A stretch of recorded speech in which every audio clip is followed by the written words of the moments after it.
नमस्कार, आप देख रहे हैं इंडिया न्यूज। आपके साथ मैं हूं रचना। शुरुआत करेंगे सुपरफास्ट 100 की और आपके साथ मैं हूं राजीव। शुरुआत करेंगे बड़ी खबर से।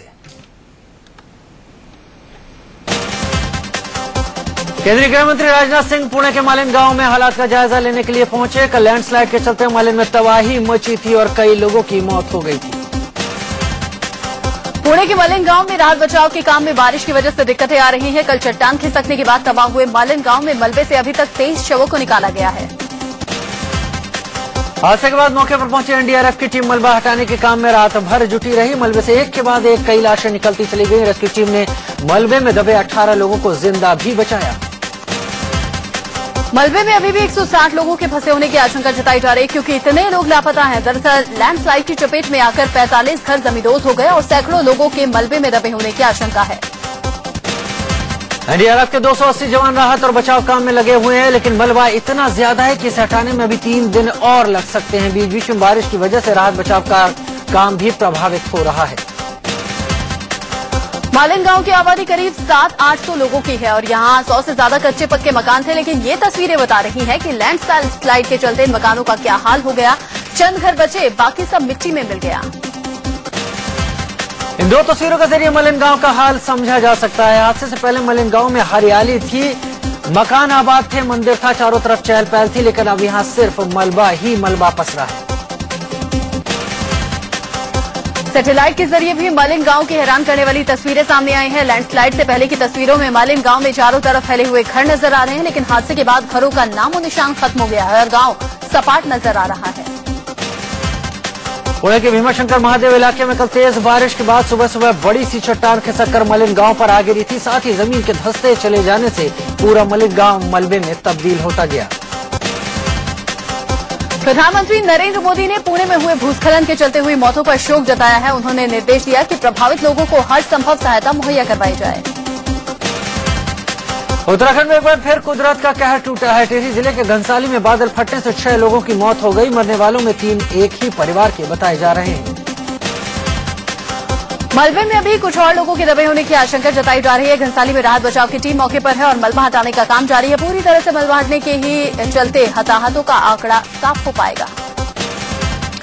देर रात करीब 2:30 बजे घनसाली में बादल फटा, जिसके बाद हाहाकार मच गया। बादल फटने से 2 मकान पूरी तरह से ध्वस्त हो गए, वहीं 4 मकानों को भारी नुकसान भी पहुंचा। 2:30 बजे घनसाली में बादल फटा, जिसके बाद हाहाकार मच गया। बादल फटने से 2 मकान पूरी तरह से ध्वस्त हो गए, वहीं 4 मकानों को भारी नुकसान भी पहुंचा।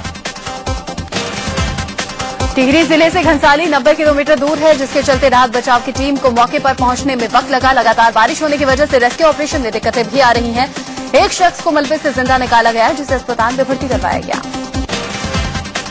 महाराष्ट्र के नासिक में 2 दिन से लगातार हो रही बारिश के चलते गोदावरी नदी खतरे के निशान के पास पहुंच गई। जलस्तर बढ़ने से नदी किनारे बने मंदिर, घाट और दुकानें सब पानी में डूब गए हैं। गोदावरी नदी का जलस्तर बढ़ते हुए देख प्रशासन सतर्क हो गया है। तटीय इलाकों को खाली करने के निर्देश देने के साथ ही लोगों को सुरक्षित जगहों पर पहुंचाने का काम शुरू कर दिया गया। प्रशासन ने एहतियातन रेस्क्यू टीमों को अलर्ट करने के लिए कहा है। महाराष्ट्र के विरार में हो रही भारी बारिश की वजह से एक आदिवासी गांव बाढ़ के पानी से घिर गया। गांव के लगभग 80 घरों में बाढ़ का पानी घुस गया। पूरा गांव टापू में तब्दील हो गया और 200 आदिवासी गांव में ही फंस गए। आदिवासियों के बाढ़ के पानी से घिरे होने की खबर प्रशासन को लगी तो उसने रेस्क्यू ऑपरेशन चलाकर सभी 200 लोगों को गांव से निकालकर सुरक्षित जगह पर पहुंचाया, जहां उनके खाने पीने का इंतजाम किया गया। महाराष्ट्र के भिवंडी में भी बारिश ने लोगों का बुरा हाल कर रखा है। लगातार हो रही बारिश से हुए जल भराव के चलते सड़कें तालाब बन गई हैं। भिवंडी में बारिश के चलते बाढ़ के हालात बन गए हैं। नदियां उफान पर है, उनका पानी तटबंध तोड़कर शहरों में घुस गया है। सड़कों और हाईवे तक पानी भरा हुआ है, जिससे भारी गाड़ियों के पहिए भी थम गए हैं। लोग पानी से गुजरकर आने जाने को मजबूर हैं। मुंबई से ठाणे में भी बारिश लोगों के लिए मुसीबत बन गई है। बीते कई दिनों से लगातार हो रही बारिश से नदियां उफान पर हैं, कई तो खतरे के निशान से ऊपर बह रही हैं। हाईकोर्ट ने दिल्ली में ई रिक्शा पर फौरी प्रतिबंध लगा दिया है। पाबंदी आज से 14 अगस्त तक लागू रहेगी, यानी आज से 14 अगस्त तक दिल्ली की सड़कों पर ई रिक्शा नहीं चलेंगे। 14 अगस्त को ही इस मामले में अगली सुनवाई है।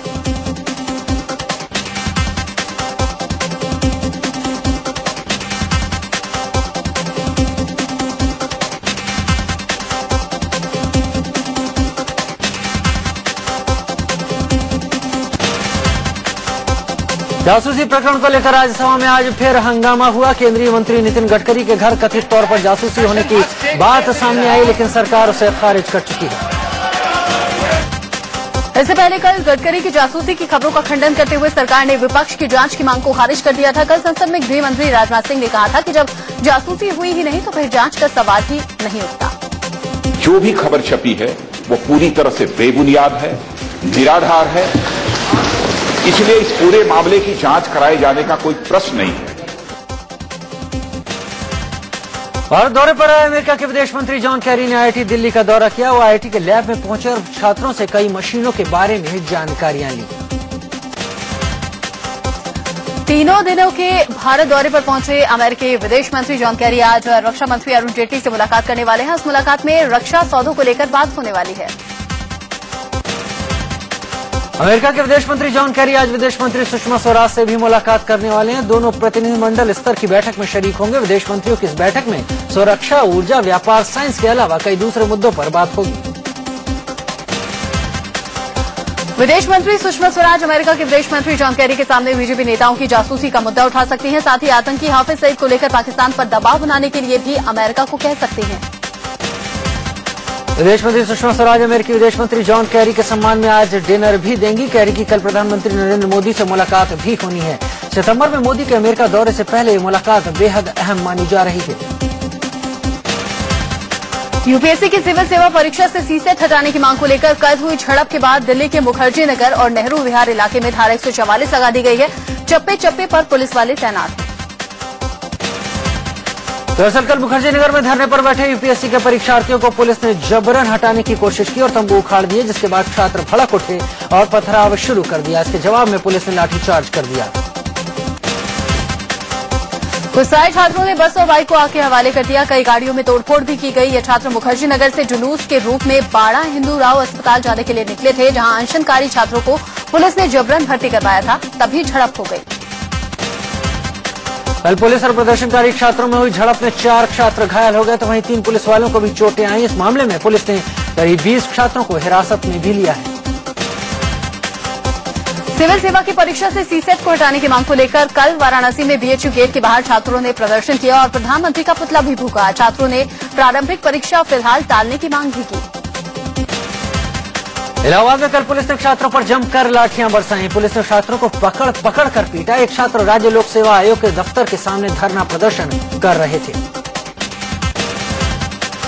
दरअसल ये छात्र यूपीएससी परीक्षा से सीसेट खत्म करने और 3 अगस्त को होने जा रही यूपी पीसीएस की परीक्षा टालने की मांग कर रहे थे। इसी मांग को लेकर ये छात्र राज्य लोक सेवा आयोग के दफ्तर पर धरना दे रहे थे। इसी दौरान पुलिस ने लाठीचार्ज किया। भोपाल में ऐसे संघ का चिंतन शिविर आयोजन किया जा रहा है। ठेंगड़ी भवन में 4 दिनों तक संघ के नेता चिंतन करेंगे। संघ प्रमुख मोहन भागवत, भैयाजी जोशी, सुरेश सोनी, दत्तात्रेय होसबोले समेत कई राष्ट्रीय पदाधिकारी बैठक में हिस्सा लेंगे। गांधी परिवार के करीबी रहे नटवर सिंह ने अगले महीने आने वाली अपनी किताब में कुछ अहम खुलासे किए हैं, जिनके मुताबिक 2004 में सोनिया गांधी के पीएम नहीं बनने की बड़ी वजह राहुल गांधी थे। राहुल को डर था कि उनकी मां अगर पीएम बनती है तो पिता और दादी की तरह उनकी भी हत्या हो जाएगी। नटवर सिंह ने कहा कि प्रियंका गांधी ने उनसे मिलकर अनुरोध किया था कि वो राहुल गांधी के सोनिया गांधी को पीएम पद न स्वीकारने वाली बात को किताब से हटा दें। नटवर सिंह का दावा है कि राहुल और सोनिया गांधी ने भी उनसे ऐसा ही अनुरोध किया था। लोकसभा में बीजेपी सांसद रमेश विधूड़ी ने कांग्रेस पर बेतुका बयान दिया। विधूड़ी ने कहा कि जिराफ पर गधे को बिठाकर कांग्रेस वाले कह रहे हैं कि अच्छे दिन नहीं आए। विधूड़ी बोले, गधे को अच्छे दिन समझ में आते हैं क्या? आम आदमी पार्टी के सांसद भगवंत मान ने भी लोकसभा में कांग्रेस पर विवादित बयान दिया। उन्होंने कहा कि आने वाले दिनों में दादी और नानी बच्चों को कहानियां सुनाएंगी कि एक थी कांग्रेस। दिल्ली बीजेपी विधायक नंद किशोर ने आम आदमी पार्टी के संयोजक अरविंद केजरीवाल, आशुतोष और सोमनाथ भारती के खिलाफ पीतमपुरा थाने में शिकायत दर्ज कराई है। केजरीवाल ने विधायक पर करोड़ों रुपए की उगाही का आरोप लगाया था। बिहार में बीजेपी को रोकने के लिए जेडीयू, आरजेडी और कांग्रेस ने हाथ मिला लिया है। पटना में तीनों दलों की एक साझा प्रेस कॉन्फ्रेंस में इस महागठबंधन का ऐलान भी हो गया। प्रेस कॉन्फ्रेंस में न नीतीश नजर आए और न ही लालू। तीनों ही दलों के प्रदेश अध्यक्षों ने ही गठबंधन का ऐलान किया। तीनों दलों के बीच हुए समझौते के मुताबिक 10 में से 4 सीटों पर आरजेडी और जेडीयू, जबकि 2 सीटों पर कांग्रेस चुनाव लड़ेगी। हरियाणा के मुख्यमंत्री भूपेंद्र सिंह हुड्डा ने वीरेंद्र सिंह के बीजेपी में शामिल होने की अटकलों पर कहा कि उन्हें इस बारे में कोई जानकारी नहीं है। यूपीए सरकार में मंत्री रहे 16 नेताओं ने अब तक सरकारी बंगला खाली नहीं किया है। मंत्री पद गंवाए 2 महीने हो गए, लेकिन ये नेता अभी तक सरकारी बंगले में जमे हुए हैं। अब मोदी सरकार ने 16 पूर्व मंत्रियों को फौरन बंगला खाली करने के लिए कहा है। लोकसभा में जवाब देते हुए शहरी विकास मंत्री वेंकैया नायडू ने बताया कि बंगला खाली नहीं करने वाले पूर्व मंत्रियों को नोटिस भेजा गया और 1 हफ्ते में जवाब भी मांगा गया है। जिन पूर्व केंद्रीय मंत्रियों ने सरकारी बंगला नहीं छोड़ा है उनमें कपिल सिब्बल, फारूक अब्दुल्ला, बेनी प्रसाद वर्मा के साथ साथ पल्लम राजू, गिरिजा व्यास, अजीत सिंह जैसे वरिष्ठ नेताओं के नाम शामिल हैं। इसके अलावा कृष्णा तीरथ, एसके जैन, सचिन पायलट, जितेंद्र सिंह, प्रदीप जैन, आदित्य जैसे पूर्व मंत्रियों ने भी बंगला नहीं छोड़ा है। सहारनपुर हिंसा मामले में पुलिस ने मुख्य आरोपी मोहर्रम अली उर्फ पप्पू समेत 6 आरोपियों को गिरफ्तार किया है। पुलिस ने मोहर्रम अली उर्फ पप्पू को बेटे को भी सहारनपुर पुलिस ने गिरफ्तार किया है। पुलिस ने मुख्य आरोपी के खिलाफ एनएसए समेत कई संगीन धाराओं में केस दर्ज किया है। साथ ही बाकी आरोपियों पर भी संगीन धाराएं लगाई गई हैं। हालांकि मुख्य आरोपी मोहर्रम अली का कहना है कि वो बेगुनाह है, उसे राजनीतिक साजिश का शिकार बनाया गया है। ये हमारे मुखालिफों ने अब करी धरी करके हमारे गले में पहनवा दिया। इसे मुखालिफों की प्लानिंग थी और उस प्लानिंग के तहत उन्होंने ये हमला किया। आरोपी खुद को बेगुनाह बता रहा है, लेकिन पुलिस का दावा है कि दुकानों में आग लगाने और लूटपाट करने में इन लोगों का हाथ था। धीरे धीरे शांत हो रहे सहारनपुर में कर्फ्यू में और ज्यादा ढील देने का फैसला किया गया है। सुबह 10 बजे से शाम 4 बजे तक कर्फ्यू हटाने का वक्त तय किया गया है। बुधवार को माहौल शांत रहने के लिए आज के लिए ये फैसला किया गया। बीजेपी ने सहारनपुर हिंसा के पीछे आतंकवादियों की साजिश होने की बात की है। बीजेपी की एक टीम बुधवार को हालात का जायजा लेने सहारनपुर पहुंची थी। संसद की कैंटीन में खराब खाने का मामला राज्यसभा में उठा। जेडीयू सांसद केसी त्यागी ने कहा कि खराब खाने के चलते रामगोपाल यादव और जया बच्चन की तबीयत बिगड़ गई। उन्होंने तंज कसते हुए कहा कि कहीं ऐसा जानबूझकर सरकार तो नहीं करवा रही। कैंटीन का खाना खाने के बाद 4 दिन जो है हॉस्पिटल में रह के आए श्री रामगोपाल यादव जी, और उसी खाने को खा करके बहन जया बच्चन जी की तबीयत खराब है। क्या पार्लियामेंट के सदस्यों को जानबूझ करके ऐसा खाना दिया जा रहा है ताकि इनके खिलाफ बजट सेशन में उनकी जुबान शांत की जा सके? सांसद और अभिनेत्री जया बच्चन ने कहा राज्यसभा में कैंटीन में बासी खाना मिलता है जिससे उनकी तबीयत बिगड़ गई थी। बीच में काफी देर तक पार्लियामेंट रात को चलता रहा तो लोगों ने चीजें खाई जिसकी वजह से बहुत तकलीफ रही। बासी खाना दिया जा रहा है। सांसदों की शिकायत के बाद संसदीय कार्य मंत्री वेंकैया नायडू ने कहा कि इस मामले में जांच होगी और जो भी इस मामले में दोषी होगा उसके खिलाफ कार्रवाई भी की जाएगी। कांग्रेस अध्यक्ष सोनिया गांधी और राहुल गांधी ने नेशनल हेराल्ड केस में दिल्ली हाईकोर्ट का दरवाजा खटखटाया है। पाटियाला हाउस कोर्ट ने इस मामले में राहुल और सोनिया गांधी को आरोपी बनाते हुए 7 अगस्त को कोर्ट में पेश होने का समन जारी किया था। हाईकोर्ट ने गुजरात की पूर्व मंत्री माया कोडनानी को 2002 के नरोदा पाटिया दंगा मामले में जमानत दे दी है। अदालत ने इस मामले में कोडनानी की सजा पर भी रोक लगा दी है। 2012 में गुजरात की एक विशेष अदालत ने माया कोडनानी को 26 साल कैद की सजा सुनाई थी।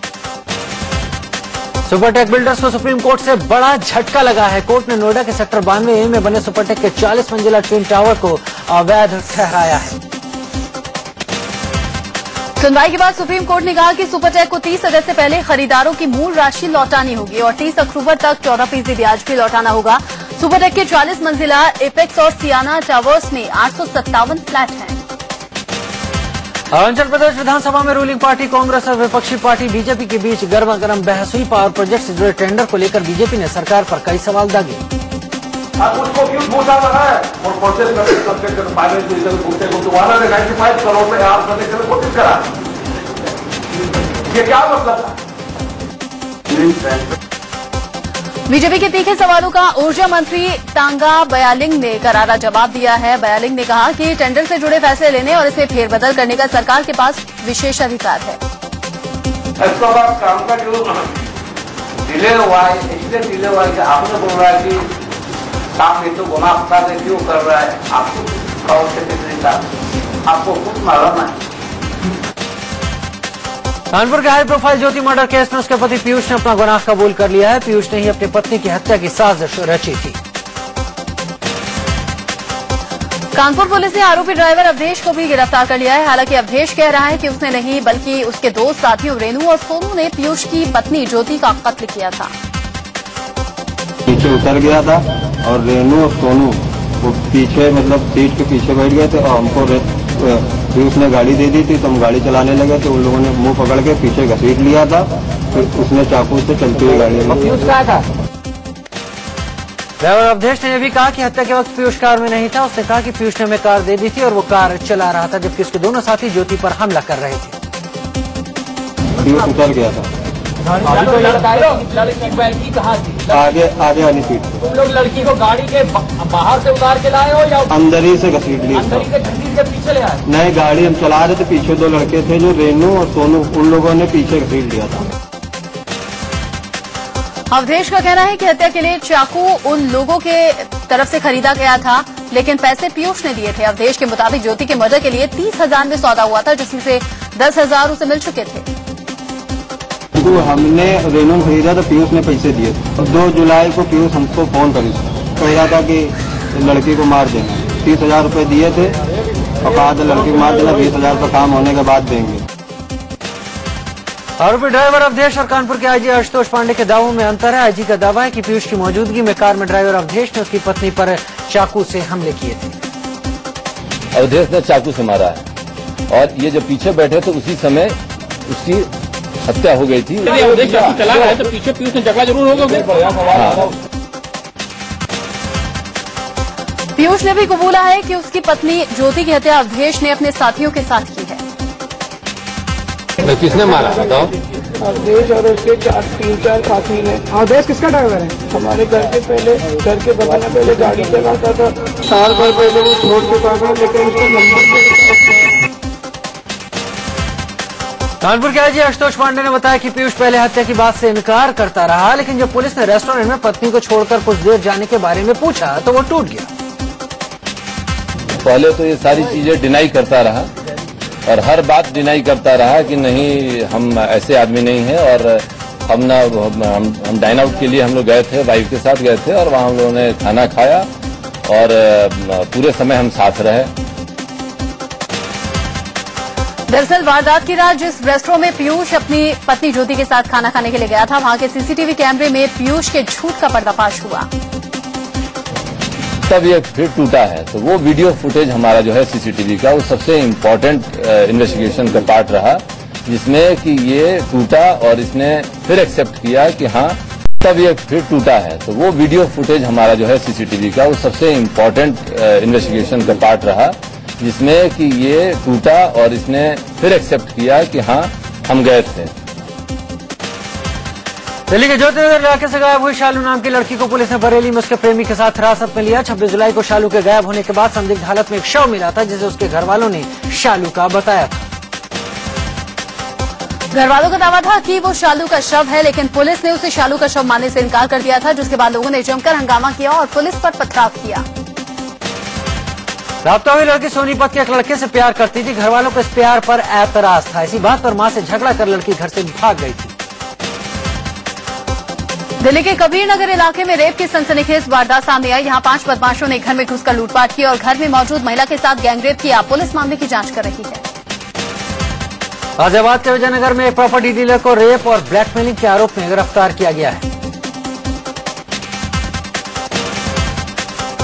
यूपी के कानपुर में एक नाबालिग छात्रा से गैंगरेप का मामला सामने आया है। बदमाशों ने घर के बाहर से छात्रा को अगवा कर 2 दिनों तक उसके साथ गैंगरेप किया। पुलिस ने अब तक मामले की रिपोर्ट दर्ज नहीं की है। यूपी के मैनपुरी में एक महिला से पिस्टल दिखाकर रेप का मामला सामने आया है। यूपी के आगरा में घर में घुसकर 3 बदमाशों ने महिला के साथ छेड़खानी की। छेड़खानी का विरोध करने पर उन्होंने महिला पर चाकू से हमला कर दिया। बताया जा रहा है कि एक आरोपी के साथ महिला का पैसे का विवाद चल रहा था। महिला ने छेड़खानी और मारपीट की शिकायत पुलिस से की लेकिन पुलिस ने जांच के बाद छेड़खानी की बात से इनकार किया और सिर्फ मारपीट का मामला दर्ज किया। हरियाणा के पंचकुला में रिटायर्ड कैप्टन की पत्नी की हत्या के मामले में अदालत ने 3 लोगों को उम्र कैद की सजा सुनाई है। मामला सेक्टर 7 का है जहां एक घर में बुजुर्ग महिला की हत्या कर दी गई थी। हत्या की साजिश घर में रहने वाले नौकरों ने रची थी।